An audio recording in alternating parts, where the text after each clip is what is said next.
अस्सलाम वालेकुम and welcome to शेर अली टीवी।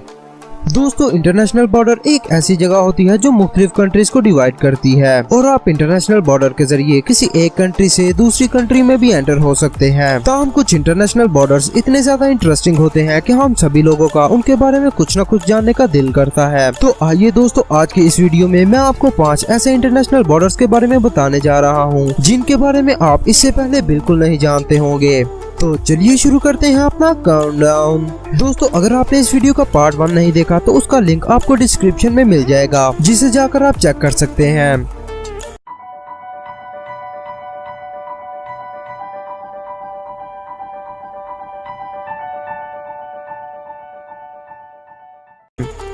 नंबर 5, पिनियन डेविलिस डेली गुमारा। दोस्तों, ये एक ऐसा बॉर्डर है जो स्पेन को मोरक्कन कोस्ट एरिया से अलग करता है। दोस्तों, इस आइलैंड को दुनिया का सबसे छोटा बॉर्डर होने की भी हैसियत हासिल है, जो कि सिर्फ 90 यार्ड्स पर मुश्तमिल है। और इस आइलैंड के ऊपर स्पेन ने एक रॉक फोर्ट भी बनाया हुआ है, जिसे स्पेनिश आर्मी हर वक्त गार्ड करती है और वो किसी को भी अपने इस छोटे से इलाके में एंटर होने की इजाजत नहीं देते। तो हम दोस्तों, इस फोर्ट पर एक्सेस सिर्फ हेलीकॉप्टर से ही हासिल हो सकती है, जिसके लिए इस फोर्ट के ऊपर एक हेलीपैड भी बनाया गया है, जबकि इसका बॉर्डर सिर्फ एक रस्सी पर मुश्तमिल है और आप उस रस्सी को देखकर ही अंदाजा लगा सकते हैं कि आप इस वक्त किस मुल्क में खड़े हैं। दोस्तों, ये वाकई एक यूनिक बॉर्डर है। Number 4, Quadra point.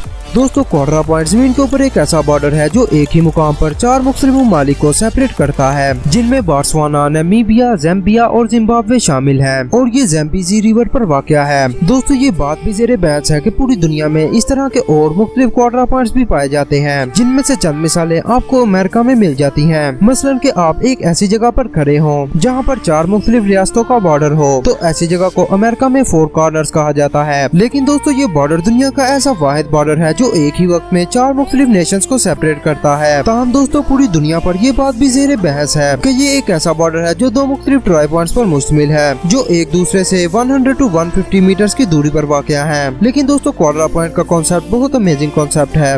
नंबर 3, बीटाविल। दोस्तों, पूरी दुनिया के बॉर्डर्स को कोई ना कोई कंट्री क्लेम करता है, लेकिन बीटाविल एक ऐसा बॉर्डर है जो कि 800 स्क्वायर माइल्स के सहरा पर मुश्तमिल है और ये इजिप्ट और सूडान को सेपरेट करता है। दोस्तों, इस बॉर्डर की खास बात यह है कि इन दोनों कंट्रीज में से इसे कोई भी क्लेम नहीं करता, बल्कि इजिप्ट इस जगह को सूडान का और सूडान इस जगह को इजिप्ट का हिस्सा कहता है और दोनों इस जगह को लेने से इनकार करते हैं। दोस्तों, बेसिकली ये एरिया ब्रिटिश के ज़ेरे इंतजाम था और 1899 में ब्रिटिश ने इस एरिया को सेंटर से डिवाइड कर दिया और इस लाइन को एक बॉर्डर का नाम दे दिया, जबकि मुख्तलिफ कबीलों और उनकी रिवायात को देखते हुए 1902 में एक नया बॉर्डर बनाया गया। दोस्तों, पुराने बॉर्डर के मुताबिक ये एरिया सूडान का हिस्सा था, जबकि नए बॉर्डर के मुताबिक ये एरिया इजिप्ट का हिस्सा है। इसीलिए सूडान नए बॉर्डर को तस्लीम करता है, जबकि इजिप्ट पुराने बॉर्डर को तस्लीम करता है। और दोस्तों, इस बॉर्डर की डिवीजन इस तरह से की गई है कि अगर इन दोनों में से कोई भी कंट्री बीटाविल को अपना हिस्सा मान ले तो इसको इससे आगे मौजूद एक बड़े रकबे से हाथ धोना पड़ते हैं। दोस्तों, इसी वजह से ये दोनों कंट्रीज ज्यादा रकबे को हासिल करने के लिए बीटाविल को अपना हिस्सा मानने से इनकार करते हैं। Number 2, the Diomede islands. दोस्तों, दुनिया के तमाम बॉर्डर्स किसी जमीन या समुद्र को सेपरेट करते हैं, लेकिन डायोमिडी आइलैंड्स एक ऐसी जगह है जो समुद्र के साथ साथ इंटरनेशनल टाइम को भी डिवाइड करती है। दोस्तों, ये साइबेरिया और अलास्का के दरमियान 2 आइलैंड्स हैं, जिनमें बिग डायोमिडी और लिटिल डायोमिडी शामिल है। दोस्तों, बिग डायोमिडी को रशिया कंट्रोल करता है और इस जगह पर कोई भी पॉपुलेशन नहीं, जबकि लिटिल डायोमिडी अमेरिका के ज़ेरे इंतजाम है और इस जगह पर 146 की पॉपुलेशन मौजूद है और इन दोनों आइलैंड्स के दरमियान 2.4 माइल्स का फासला है और ये दोनों आइलैंड्स इंटरनेशनल डेट लाइन के साइडों पर आते हैं, जिसका मतलब है कि ये ऑफिशियली वर्ल्ड टाइम को डिवाइड करते हैं और इन दोनों के दरमियान 21 घंटे का टाइम डिफरेंस है। मतलब कि अगर लिटिल डायोमिडी के लोग सैटरडे वाले दिन सुबह 9 बजे उठकर ब्रेकफास्ट कर रहे होंगे, तो बिग डायोमिडी पर संडे के सुबह 6 बजे होंगे और वहाँ पर लोग सूरज को निकलता देख रहे होंगे। दोस्तों, ये जगह वाकई बहुत कमाल की है। Number 1, north west angle.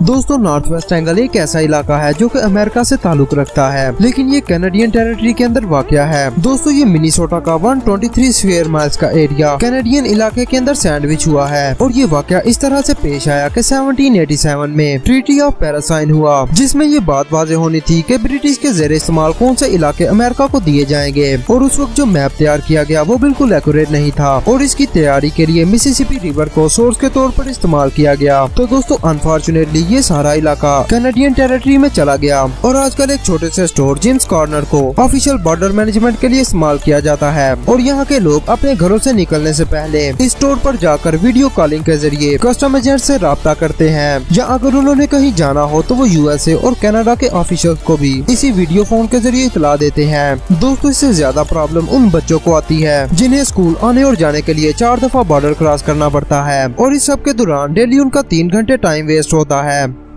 दोस्तों, ये थी आज की वीडियो। अगर आपको ये वीडियो अच्छी लगी तो इसे लाइक एंड शेयर करें, इस चैनल को सब्सक्राइब करें और बेल के आइकन को प्रेस करें ताकि आपको आने वाली हर अपडेट वक्त पर मिल सके। अगली वीडियो तक के लिए मुझे दीजिए इजाजत। अपना बहुत सारा ख्याल रखिए। अल्लाह निगहबान।